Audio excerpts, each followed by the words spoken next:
Hello, I'm Nathan Martin with the Divine Pollination Hive and the UnityProcess.com. In today's video, I'm going to be discussing chaos, order, and our locus of control. And the reason I'm going into this is because I think it's really important to understand these fundamental concepts of chaos and order and how it relates to our locus of control. In our last video on locus of control, I went into cause and effect and a few other aspects of our locus. However, in this one, we're going to delve deeper into a couple of the areas that I may have missed in that first video. If this is something that interests you, stay tuned.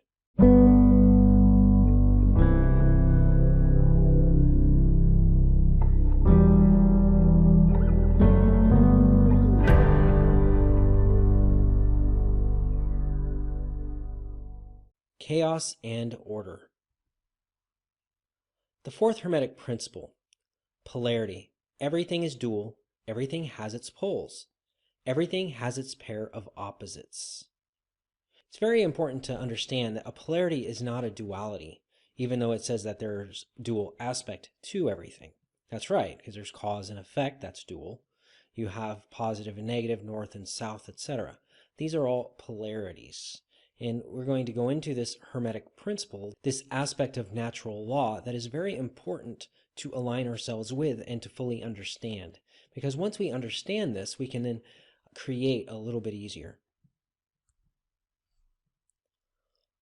Poles are directions of flow, positive to negative, answers to questions, north to south. South attracts north, negative attracts positive, and questions attract answers. For this reason, another name for the 7 Hermetic principles is the law of attraction. Now please try not to get too new agey on me here. The law of attraction that I am speaking of is from the 7 Hermetic principles and not the New Age movement. The New Age movement's understanding of law of attraction, because they have not actually studied the 7 laws and integrated the 7 laws, the truths found within them in their own being, they're going to have a very limited and fallacious understanding of the law of attraction. Why the North Pole is actually a south-seeking pole. Ronald Amundsen, Ranulph Fiennes, and other Arctic explorers might be surprised to learn that when they visited the North Pole, they were actually standing on the south pole of a magnet. So why the mix-up? All magnets have north-seeking pole, abbreviated to just North Pole or N. It is the end that points north. This is often colored red on a magnet or compass. The opposite poles of 2 magnets attract. Therefore, when the red end of a magnet or compass is pointing north, it is because it is being attracted in that direction by the south end of another magnet, often colored blue. This is the imaginary magnet inside the Earth. So when we think of the Earth as a big magnet, it is the blue south pole of the magnet that is underneath the north pole of the Earth. Note the use of capitals for the place and lowercase letters for the magnetization. In summary, there is a direction north. The north poles of magnets lines up with this direction, and the North Pole, note the capitals, is a place on the Earth towards which all compasses point. Therefore, unfortunately, the magnetism of the North Pole and the north-seeking pole must be opposite to each other because they attract. In each polarity, there is an active and a passive polarity. There is one that is active pole that pulls and attracts the passive pole to it. So for example, the active pole is negative and the passive pole is positive. Questions are the active pole, answers are passive. South is active and attracts north. In human beings, the vagina in a woman attracts the penis. The man's chest attracts the woman's breasts. Her breasts are facing outward like a penis is facing outward. It's externalized. It is the positive pole on a woman. Men and women are just reversed. Darkness attracts light, and chaos attracts order. Masculine and feminine. Because most people think that gender is a polarity, it is important to discuss masculine and feminine. According to the 7 Hermetic principles, gender is in everything. Everything has its masculine and feminine principles. Gender manifests on all planes. Masculine and feminine are not a typical polarity. as they contain both positive and negative polarities within them, but are just opposite facing. They form a double torus configuration that interlocks together. For example, the woman's chest is positive, the man's chest is negative. The man's genitals is positive, the woman's genitals is negative. Negative attracts positive. If you want to better understand how men and women actually interact together, then you have this for polarity. You see two batteries where they are in reversed order, and then they work together like a circuit. That's why the whole gender confusion thing is so damaging. Because if you have somebody who is going to just flip in themselves, they're not going to align a certain direction and work with their opposite, then it's going to cause problems in how they flow. They're not going to be as powerful as people because they're not going to be manifesting in the same way. They're not going to be able to harness their energy like a circuit and work together with the opposite gender. So we also discussed the locus of control in the last video, and this is a slide from the last video. As a refresher, in personality psychology, locus of control is the degree to which people believe that they have control over the outcome of events in their lives, as opposed to external forces beyond their control. Understanding of the concept was developed by Julian B. Rotter in 1954 and has since become an aspect of personality studies. People's loci, plural of locus, Latin for place or location, is conceptualized as either internal, those people who believe they can control their life, or external, meaning they believe their decisions and life are controlled by environmental factors which they cannot influence, or that chance or fate controls their lives. Individuals with a strong internal locus of control believe events in their life derive primarily from their own actions. For example, when receiving exam results, people with an internal locus of control tend to praise or blame themselves and their abilities. People with a strong external locus of control tend to praise or blame external factors such as the teacher or the exam. And I would go a little bit further, not just say are the actions, but it's actually the mindset and then the feelings as well. So in reality generation, we discussed in the last video that we first think it, we then feel it, then we act upon it, and it feeds back to us as a feedback loop. So is this something that is going from the inside out, or is this something that is going from the outside in? Internal locus of control, the belief that one's life events and experience, whether good or bad, are highly influenced by personal factors such as one's attitude, preparation, efforts, and actions. External locus of control, the belief that one's life events and experience, whether good or bad, are mostly caused by forces outside of your control, such as the environment, other people, or a higher power.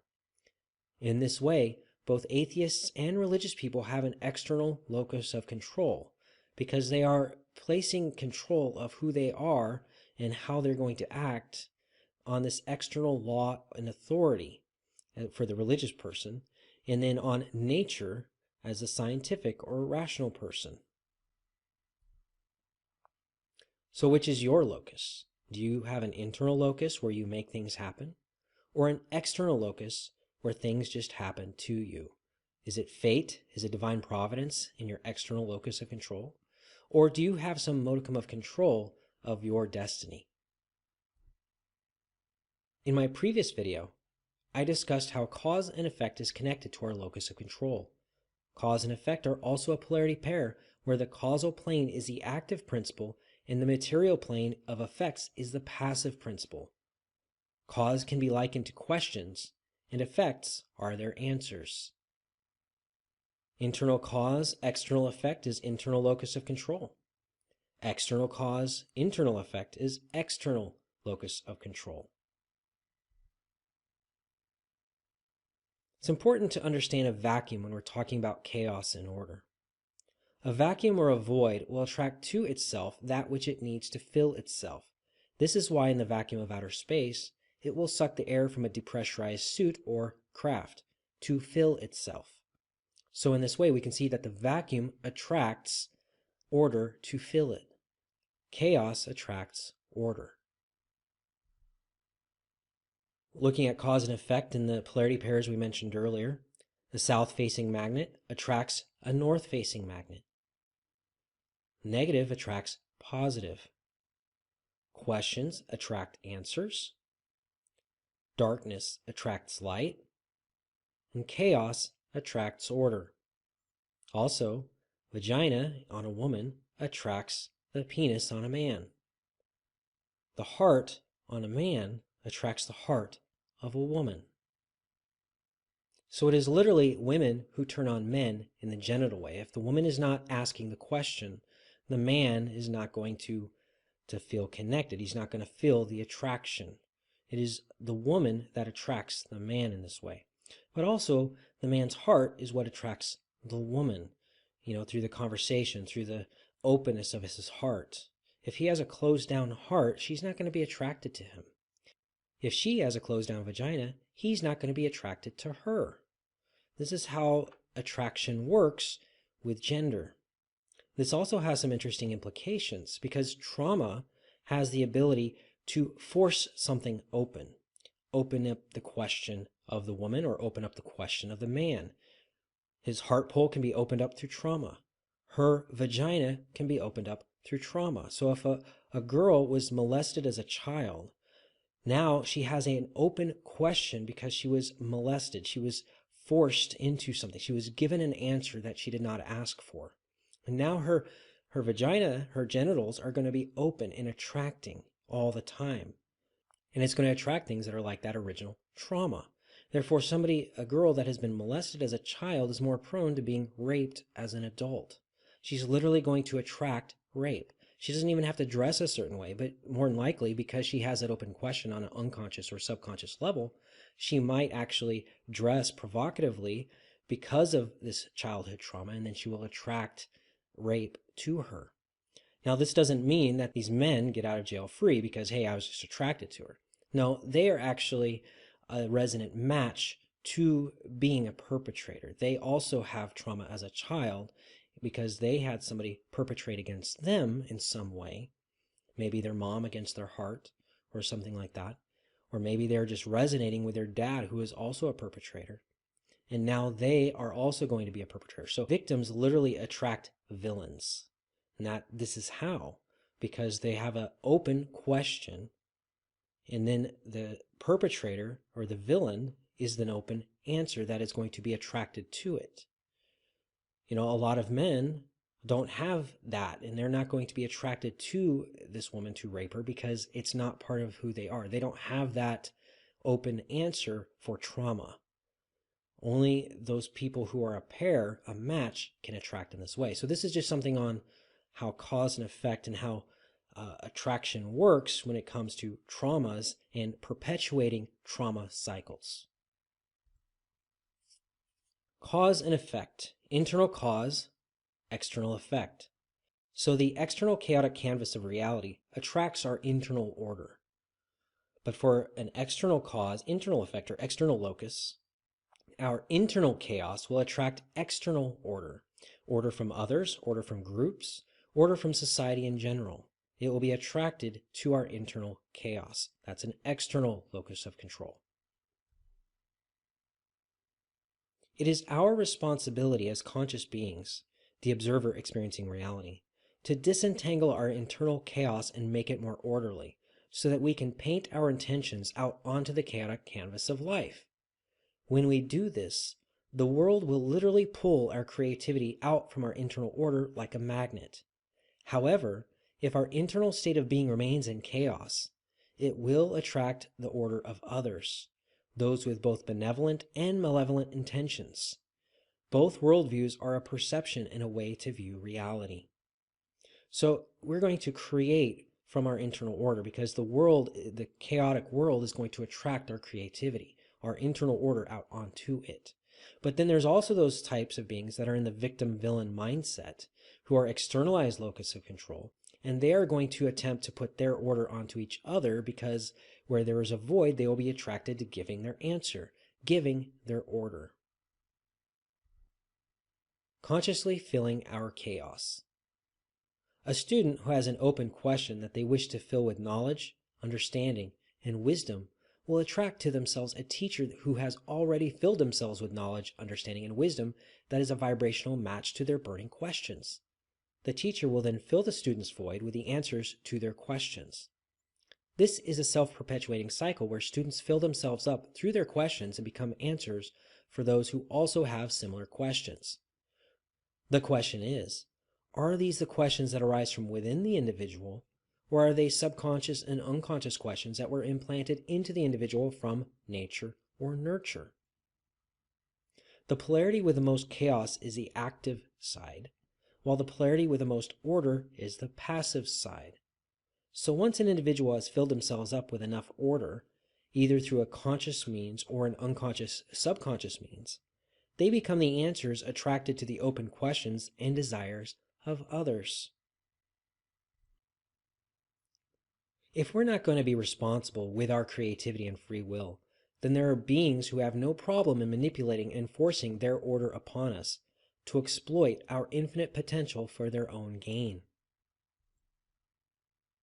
When we are born, we are chaotic on the inside, as who we are as a being is subject to external pressures from both nature and nurture. Nature represents the information and order from our bloodline that is contained within our DNA and is considered the subconscious mental plane. Nurture represents the information and order that comes from those around us, who imprint upon us their own patterns of relating, and it is considered the unconscious mental plane. For the most part, when we are born into this reality, we will have an external locus of control because our parents' bloodline and societal structures also have a predominantly external locus of control. It is our task as conscious beings to shift the focus of our locus from external to internal, by removing the reasons why we perceive ourselves as slaves to external order, and why we perceive our internal order as less valuable than the external order. Once we fully understand the reasons why, we can then consciously choose to allow our internal order to express out into the world we live in. This is called process work, emotional process work. It is using critical thinking and turning it onto itself. We are now examining the quality of our own thinking, the quality of our own thoughts, and why we are thinking, feeling, and acting as we do. Enmeshment is simply the entangled state between two or more people with an external locus who have an empty inner void, chaos, that needs filling. They are attempting to make other people responsible for filling their inner chaos with the order that they lack, rather than connecting to the inner order found in natural law and the divine logos, which has been extended to them from their source. They reach outwardly to other people and groups and get into codependent and entangled relationships with them. Enmeshment is the externalized form of unity consciousness, while individuation is the internalized form of unity consciousness, as it is a state of being aligned with life's source. When we do not fill our inner void with our own conscious desires, intentions, and order, then our internal void chaos will attract external order to fill it instead. Unfortunately, many people today do not consciously ask questions to fill their inner void, but rather repeat questions that were given to them from external sources, so that they will then attract answers that benefit the external sources that implanted the questions in the first place. So now we're going to discuss how some of the external questions and sources were implanted into us in the first place. Obviously, there's nature, and that is our bloodline, but let's look at some of the external sources, or nurture. Abuse and trauma is passed down through genetic bloodlines and family systems, and each new generation will repeat the cycle to keep it alive and well, even if it isn't overtly acted upon. Trauma creates an open question at the subconscious and unconscious levels of thinking that attracts further traumatic experiences to it. For example, a child that was abused is more likely to attract abusive experiences such as domestic violence and rape as an adult. A child who is bullied will attract to themselves people and situations which bully them. A girl who has been molested as a child will now quite literally have an open question, or vagina, at the unconscious level that will invite rapists and perpetrators to her. Healing and integrating the trauma, by making the unconscious mind patterns responsible conscious, will neutralize the question so that it is no longer asked at an unconscious subconscious level, and this heals the trauma, and this heals the attraction. The attraction goes away once these things are dealt with. Soft mind control.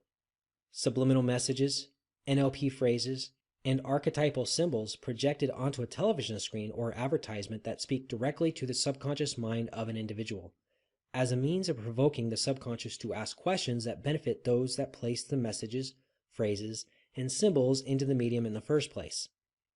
This is the essence of propaganda and commercial advertising. Didactic education given by public schooling will also condition into its students very specific questions, answers, and mode of thinking that benefits those who control and fund the schools. Hard mind control, also known as trauma-based mind control, was perfected by the CIA when they imported Nazi scientists after World War II who were experimenting with such techniques in Germany. This project was known as MKUltra and Project Bluebird Artichoke. More than likely, trauma-based mind control has more recently been replaced by technological mind control techniques, but there are still keywords, phrases, and triggers associated with employing it. Writer-director Joss Whedon often explores hard mind control in his shows and movies such as Firefly, Serenity, The Avengers with a Hulk Black Widow, Angel, and Dollhouse. In The Avengers 2, Black Widow would give the Hulk a trigger phrase, and then she would also touch him in a very specific way, and this would bring him out from being the Hulk. They actually mind controlled the Hulk. Hard mind control is completely external locus dominating the internal locus of an individual, as it further fragments the psyche of the individual, but can only be performed on certain bloodlines and genetic makeups that are susceptible to it. It can't just happen to anybody. It has to happen to very specific bloodlines that have enough trauma in their history to actually be susceptible to hard mind control. This is why they do soft mind control on the rest of us. It is most effective when it is started from childhood. This dominates external questions onto the individual in the most severe of ways. Now, I'd also like to discuss a little bit about how our family of origin can also just give us our ways of thinking. If we just come from an external locus control family, and the whole family is just like, work hard, do this, dominate people, dominate yourself, dominate your own personality, don't talk about your feelings, etc., or, the religious organizations, those are all also types of either mind control or family systems. And these also indoctrinate and condition children into a certain way of behaving. A conscious being is somebody who has taken the time to deconstruct the reasons why they may perceive the world as external cause and internal effect by making the unconscious conscious. This is done through self-reflection, shadow work, and anima-animus work. Anima-animus work is masculine and feminine work. It is the process of reconstructing the psyche until it is no longer fragmented and broken. Such people know themselves. They understand themselves. Thus, they are able to act wisely and in harmony with the external world. Questioning questions. All thought is responsive to a question. Assume that you do not fully understand a thought until you understand the question that gives rise to it. Richard Paul, The Miniature Guide to the Art of Asking Essential Questions. The link for that book is below. For example, we can ask, is this my question, or was it placed there by nature or nurture? Who gave it to me? Is it actually my parents' question? My school's question? My peer group's question? My spouse's question? Society's question? What is my motivation and reason for acting? Is my reason internal or external? The process of questioning one's questions and core motivations will give an individual the practice necessary to continue asking questions after they've become whole. Now they're consciously asking questions. They are now more able to ask questions that consciously create the life they choose, free from any corruption stemming from external sources, as it is solely based on their own internal volition and connection to source consciousness. This will respect the free will volition of those around them and create in harmony with all life. Self-organization is a process where some form of overall order or coordination arises out of the local interactions between smaller component parts of an initially disordered system. The process of self-organization can be spontaneous, and it is not necessarily controlled by any auxiliary agent outside of the system. It is often triggered by random fluctuations that are amplified by positive feedback.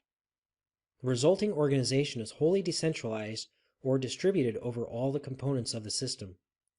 As such, the organization is typically robust and able to survive and even self-repair substantial damage or perturbations. Chaos theory discusses self-organization in terms of islands of predictability in a sea of chaotic unpredictability. Self-organization occurs in a variety of physical, chemical, biological, robotic, social, and cognitive systems.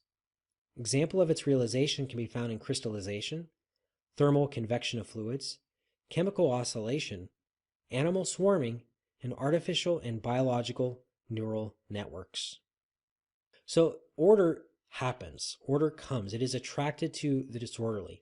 It will spontaneously be pulled out of the 0-point field from chaos.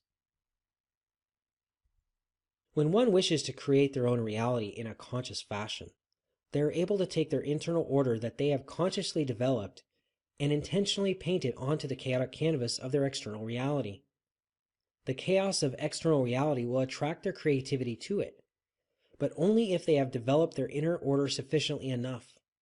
Otherwise, the order of others that has been conditioned onto them from various sources will be painted from them instead.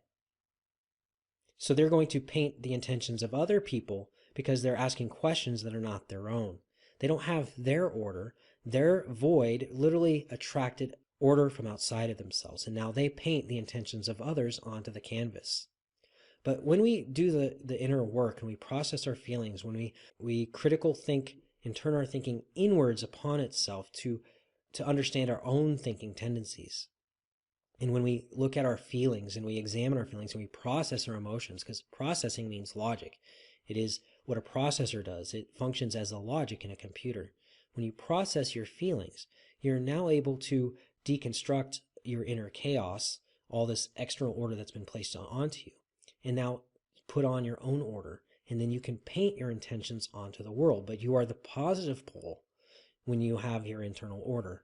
And the external world is the negative pole that will attract your creativity from you.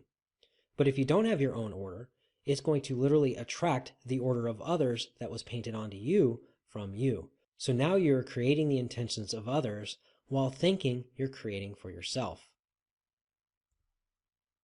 As I wrap up this video, I'm going to leave you with these questions. Have you, or are you willing to take full responsibility for your inner self?